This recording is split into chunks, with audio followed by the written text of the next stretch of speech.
DBox. আপনাদের সঙ্গে রয়েছে আমি সিয়াম তালুকদার, আর আমার সঙ্গে আছেন আহমেদ বিন পারভেজ। সিয়াম, আর্জেন্টিনার জার্সি কেন? মেসির 2006 সালের বিশ্বকাপের জার্সি কেন? আজকে তো ব্রাজিলময় একটা দিন হওয়ার কথা, তাই না? সকাল থেকে ইমোশনাল লাগছে, কারণ আমরা তো আসলে এই জেনারেশনের যারা ফুটবল দেখে বড় হয়েছি বা যাদের আসলে ফুটবলটা ধ্যান জ্ঞান ছিল, তারা শুরু থেকেই মেসি, রোনালদো, নেইমারকে আমরা পরবর্তীতে পেয়েছি। এই লেজেন্ডদেরকে দেখেই তো আসলে বড় হওয়া, এবং মেসি যা করে দেখিয়েছেন এই ওয়ার্ল্ড কাপের শুরুর ম্যাচটা, এবং রোনালদো যদিও পারেননি, তবে he is Cristiano Ronaldo, CR7, তার সম্পর্কে আসলে নতুন করে কিছু বলার নেই। এবং আজকে সকালে যেটা সুখের খবর বা খুশির খবর আমরা বলতে পারি ব্রাজিল ফ্যানদের জন্য এবং ওভারঅল ফুটবল ফ্যানদের জন্য, নেইমার জুনিয়র তিনি কিন্তু তার প্রথম ম্যাচটা খেলতে একেবারে রেডি। স্কটল্যান্ডের এগেইনস্টে তিনি মাঠে নামছেন, এবং সেই সুখবরটা কিন্তু আনচেলত্তি আমাদেরকে দিয়ে দিয়েছেন। তো সবকিছু মিলিয়ে একটু ইমোশনাল হয়ে আজকের এই জার্সিটা পরা। অসাধারণ একটা ব্যাপার, কারণ নেইমারকে আসলে ব্রাজিল ফ্যানরা খুব করে চাইছেন মাঠে নামুক, এবং সিয়াম যিনি একজন আর্জেন্টাইন ফ্যান তিনিও চান নেইমার মাঠে নেমে একটা কিছু পারফরমেন্স দিক। এবং এই জয়টা ব্রাজিলের হাইতির এগেনস্টে 3-0 সেটাকে দ্বিগুণ করে দিয়েছে অ্যানচেলোটির এই ঘোষণা যে নেইমার পরবর্তী ম্যাচটা হয়তো খেলবেন স্কটল্যান্ডের এগেনস্টে। তবে ম্যাচের ভেতরেও কিন্তু নেইমারকে ছাড়া ব্রাজিল দারুণই খেললো না? একদমই। এবং ম্যাথিয়াস কুনিয়ার কথা বলতে হবে, যিনি ম্যানচেস্টার ইউনাইটেডের একজন সামনের সারির খেলোয়াড়, এবং আপনি তো আজকে স্যার অ্যালেক্স ফার্গুসনের সেই বিখ্যাত টি শার্টটা পরে এসেছেন। আপনি বলুন আসলে ম্যাথিয়াস কুনিয়ার খেলা আপনি কেমন এনজয় করলেন? সত্যি কথা বলতে প্রথম ম্যাচে যখন কুনিয়া স্টার্ট করেনি ব্রাজিলের হয়ে, আমি অনেকটা অবাক হয়েছিলাম এবং মনে হচ্ছিল যে কেন এরকম একজন ক্রিয়েটিভ প্লেয়ারকে না খেলিয়ে ইগোর থিয়াগোকে খেলানো হচ্ছে। তবে কুনিয়া প্রমাণ রাখলেন, দ্বিতীয় ম্যাচে নেমেই প্রমাণ রাখলেন যে তিনি কেন এই দলের অপরিহার্য একজন খেলোয়াড়। ভিনিসিয়াস জুনিয়র, রাফিনাকে নিয়ে অনেক কথা হয়, তবে খুব আন্ডাররেটেড হয়ে থাকেন এই মাতিয়াস কুনিয়া। দুটো গোল এসছে তার পা থেকে। প্রথম গোলে খানিকটা ভাগ্যের ছোঁয়া ছিল অবশ্যই, প্রথমে আমরা বুঝতেও পারিনি যে আসলে সেটা ওন গোল নাকি কুনিয়ার নিজের গোল। তারপরও প্রথম গোলটা দিয়ে স্বস্তিতে ব্রাজিল 23 মিনিটে, তার 8 মিনিট পরে মাতিয়াস কুনিয়া তিনি দ্বিতীয় গোলটা দিয়েছেন তার রং ফুটে, অর্থাৎ যেই পায়ে তিনি দুর্বল সেই পা থেকে একটা ইমব্যালেন্স শট ঠাকিয়ে সেখান থেকে কিন্তু একটা গোল তিনি দিয়েছেন। সো 2-0 গোলে ব্রাজিল লিড পেয়ে যাওয়ার পর আমার মনে হয়নি যে হাইতি আসলে ফিরে আসবে, এবং শেষ পর্যন্ত অন্য যা ঘটনা ঘটার সেটাও ঘটেছে। ভিনিসিয়াস জুনিয়র স্বভাবতই প্রত্যেক ম্যাচে গোল দেন, আবারও তিনি গোল দিয়েছেন। 3-0 ব্রাজিল ফার্স্ট হাফ শেষ করলো। তবে সেকেন্ড হাফে কি হয়েছিল সিয়াম? ফার্স্ট হাফ থেকেই তো আসলে ব্রাজিলের একটা দুঃসংবাদময় সময় শুরু হয়েছে, কারণ রাফিনিয়া, যিনি তাদের one of the frontline players, তিনি ইনজুরিতে ছিটকে গেছেন, এবং তিনি যখন আসলে অফ দ্য বল বসে পড়লেন বা অফ দ্য বল তিনি যখন আসলে অস্বস্তি অনুভব করলেন, তখনই আসলে সেই শঙ্কাটা জেগেছিল যে হ্যামস্ট্রিং ইনজুরি কিনা। পরবর্তীতে আমরা সেটাই কনফার্ম হয়েছে যে তিনি আসলে হ্যামস্ট্রিং ইনজুরিতে ভুগেছেন, এবং পরবর্তীতে বিশ্বকাপের বাকি সময়টা তিনি খেলতে পারবেন কিনা, বাকি ম্যাচগুলো তিনি খেলতে পারবেন কিনা, এটা কিন্তু একটা শঙ্কার ব্যাপার রয়ে গেছে। সুতরাং ব্রাজিল ফ্যানদের জন্য একই সঙ্গে যেমন একটা খুশির দিন, তেমনি একটা দুঃসংবাদও কিন্তু আমরা পেয়েছি। দুঃসংবাদের মাঝেও আসলে কিছু সেলিব্রেশনের বিষয় আমাদের মেনশন না করলেই নয়। প্লেয়াররা যখন গোল দেন তখন বাহারি ধরনের সেলিব্রেশন করেন। ফর এক্সাম্পল, হালান্ড যখন গোলটা দেন তিনি মাটিতে বসে ধ্যান জ্ঞান রয়েছেন সেরকম একটা সেলিব্রেশন দেন। মোহাম্মদ সালাহ এক পা উঠিয়ে একটা সেলিব্রেশন দেন। লিওনেল মেসির ব্যাপারটা খুব সিম্পল, সেটা সিয়াম দেখাতেও পারো চাইলে। ইয়েস, এটা মাতিয়াস কুনিয়া খুব অদ্ভুত একটা সেলিব্রেশন দিয়েছেন না, সার্ফারের মতো করে একটু নেচে একটা অদ্ভুত সেলিব্রেশন, দুইবার সেটা আমরা দেখতে পেয়েছি। সো এই এন্টারটেইনমেন্ট ব্রাজিল জারি রাখুক, এটা আমরা চাই, কারণ এই গ্রুপ থেকে ব্রাজিলের জয়ের মাধ্যমে তারা কিন্তু গ্রুপের শীর্ষে চলে গেছে।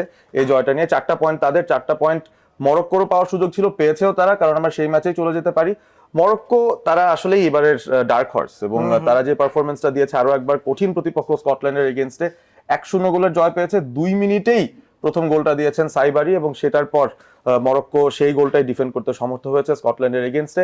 Higher position, higher passes, higher number of tackles and higher number of shots on target, সবকিছু মিলিয়ে মরক্কো ডিজার্ভ করতো তাদের এই উইনটা। তাহলে আপনার কি মনে হয় আসলে মরক্কো প্রথমবারের মতো এই গ্রুপ থেকে কোয়ালিফাই করে যাচ্ছে ব্রাজিলের আগেই? মনে হচ্ছে না। দুইটা টিমের যেহেতু 4টা করে পয়েন্ট আছে, মুখোমুখি যখন নেক্সট হবে ব্রাজিলকে ফেস করতে হবে স্কটল্যান্ডকে, তো সেটা একটা কঠিন জায়গা হবে। তুলনামূলকভাবে আমার মনে হয় মরক্কোর জন্য ইজিয়ার হবে হাইতির এগেনস্টে খেলা।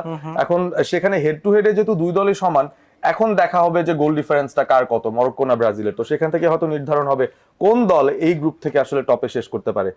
ইকুয়েশন গুলো ইন্টারেস্টিং আরো বেশ কিছু দলেরও রয়েছে, এবং বাকি ম্যাচগুলোর মধ্যেও ছিল স্বাগতিকদের দাপট। আমরা যদি ইউএস এর কথা বলি, তারা সামহাও ক্রাউডদেরকে তাদের 12 ম্যান বানিয়ে ফেলছে, তাই না? মানে দেখে মনে হয় না যে 11 জন খেলতে নামছেন, মনে হচ্ছে 12 জন নামছেন, এবং ক্রাউডের সাপোর্ট নিয়ে ইউএসএ কিন্তু দারুণ খেলছে।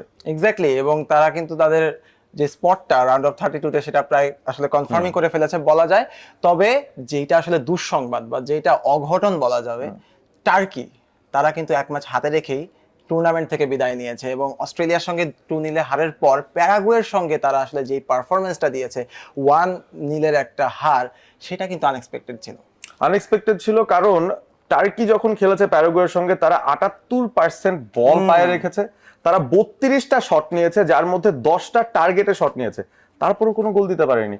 দ্বিতীয় অর্ধে প্যারাগুয়ে খেলেছিল 10 জনের দল নিয়ে, তাদের এগেনস্টেও গোল দিতে পারেনি। মানে এর চেয়ে বেশি দুর্ভাগ্য আসলে কি হতে পারে আমি জানি না।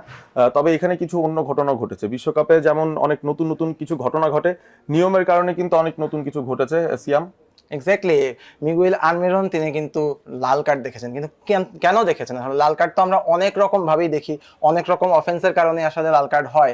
তবে এই যে এইভাবে কথা বলা, এই যে মুখ ঢেকে কথা বলা, এইটা কিন্তু ফিফা এবার নিষিদ্ধ করেছে এবং এই নিষিদ্ধ করার নিয়মের বেড়াজালে প্রথমবারের মতো লাল কার্ড দেখা ব্যক্তিবর্গ কিন্তু সেই মিগুয়েল আলমিরন।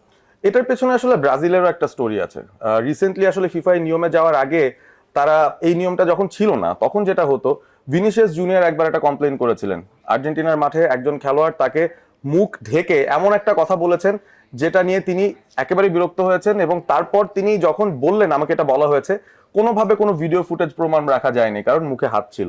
তো এরপর থেকেই ফিফা বলে দিয়েছে যে মুখে হাত রাখা যাবে না, মুখে হাত রেখে কোনো কথা বলা যাবে না, মুখে হাত রাখলেই স্ট্রেট লাল কার্ড, এবং সেই লাল কার্ডের শিকার হলেন মিগুয়েল আলমিরন। আরো কিছু নতুন ঘটেছে কিন্তু, ওই যে ব্রাজিল হাইতি ম্যাচে আবার ফিরে আসতে হবে, নতুন নতুন নিয়মের বেড়াজাল। হাইতির যিনি গোলকিপার রয়েছেন তিনি কিন্তু 5 সেকেন্ডের বেশি সময় গোল কিক নিতে সময় নিয়েছিলেন, যেই কারণে প্রথমবারের মতো আমরা এই নিয়মটার ইমপ্লিমেন্টেশনও দেখলাম যে 5 সেকেন্ডের বেশি সময় নেওয়ার কারণে কর্নার কিক পেয়েছিল কে? ব্রাজিল। অদ্ভুত একটা অবস্থা, আমরা খেলা দেখছি, আমরা দেখলাম যে গোল কিক নেওয়ার জন্য কিপার বলটা প্লেস করলেন, একটু পরে হঠাৎ দেখলাম রেফারি এসে বলটাকে রোল করে কর্নারের দিকে পাঠিয়ে দিলেন। এই সিন বা এই সিনারিও আমরা এর আগে কখনো ফুটবলে দেখিনি, সেটাই প্রথমবারের মতো দেখলাম। তো অনেক নতুনত্বর জন্ম কিন্তু হচ্ছে। আর নতুনের কথা বললে নতুন দলগুলোর কথা বলতে হবে। আমরা ইতিমধ্যে ব্রাজিলকে নিয়ে কথা বলে ফেলেছি, যারা জয় পেয়ে গেছে। ইউএসএ কে নিয়ে কথা বললাম, যারা খুব ভালো করেছে। প্যারাগুয়ে তারা টার্কিকে হারিয়ে দিয়ে এই টুর্নামেন্ট থেকে বাদ করে দিয়েছে। তবে সামনে কিছু ইম্পর্টেন্ট ম্যাচ আছে এবং সেগুলো নিয়ে ডেফিনেটলি কথা বলতে হবে আমাদের। জার্মানির ম্যাচ আছে এবং জার্মানি খেলবে আইভরি কোস্টের সঙ্গে, ইউরোপ ভার্সেস আফ্রিকা। এক্স্যাক্টলি, এবং আজকে জার্মানি যদি জিতে যায় তাহলে তারা কিন্তু ওই গ্রুপ থেকে প্রথমবারের মতো তারা রাউন্ড অফ 32টা কনফার্ম করবে এবং তাদের জন্য আজকে একটা বড় ম্যাচই বলা যায়। জার্মানি আগের দুটো আসরে তাদের যে পারফরমেন্স, সেখান থেকে তারা অবশ্যই এবার প্রোগ্রেসটা করতে চাইবে। অবশ্যই করতে চাইবে, এবং জার্মানি যেহেতু 7টা গোল দিয়েছে আগের ম্যাচে কুরাসাওকে, তাদের ফরওয়ার্ডার ফর্মে আছেন, তারা হয়তো ভাবতেই পারেন যে একটা হাই স্কোরিং ম্যাচ হবে। তবে আইভরি কোস্ট তারাও কিন্তু পিছিয়ে নেই। গত ম্যাচটায় তারা 1-0 গোলে শক্তিশালী ইকুয়েডরকে হারিয়ে দিয়েছিল এবং সেখানে আমাদ দিয়ালো গোল দিয়েছিলেন, যিনি কিনা এই ম্যানচেস্টার ইউনাইটেডের প্লেয়ার। সুতরাং তাকে আমরা মনে করতে পারি যে আইভরি কোস্টের মূল তারকা হতে পারেন। দিদিয়ার ড্রগবাদের উত্তরসূরি হিসেবে একজন উইঙ্গারকে তারা পেয়েছে, গড়নে খুব ছোট, তবে আপনারা কিন্তু তার খেলা মিস করবেন না। আমি পার্সোনালি বলছি, ইউ উইল এনজয় আমাদ দিয়ালোস গেম। এবং জার্মানি ভার্সেস আইভরি কোস্টের এই মহারণের পাশাপাশি আরো কিছু ম্যাচ রয়েছে। যারা জাপানকে ডার্ক হর্স বলেন, জাপান কিন্তু মাঠে নামছে আজকে এবং তিউনিসিয়ার সঙ্গে। হ্যাঁ শিওর, আমি নিজেই বলি ডার্ক হর্স। ও কারণ কি করেছিল তারা নেদারল্যান্ডসকে? কি করেছিল 2-2 গোলে আগের রাউন্ডে, রাইট।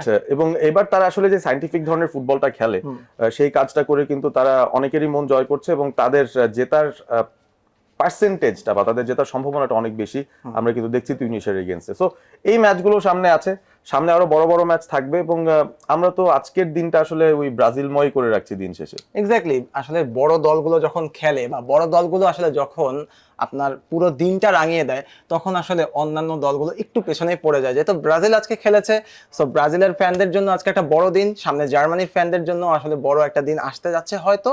এই নিয়ে আজকের ডিবক্স, এবং আপনারা সবসময় ফুটবলের সঙ্গেই থাকবেন রেডিও ভূমির সঙ্গে। আই স্ক্রিনে খেলা দেখানো হচ্ছে, খেলা সম্প্রচার হচ্ছে, সেখানেও আপনাদের উপস্থিতি আমরা আশা করি। আপনারা সবাই ভালো থাকবেন, সুস্থ থাকবেন এবং থাকবেন ফিফা ওয়ার্ল্ড কাপ 2026 এর সঙ্গে। রেডিও ভূমি 92.8 FM।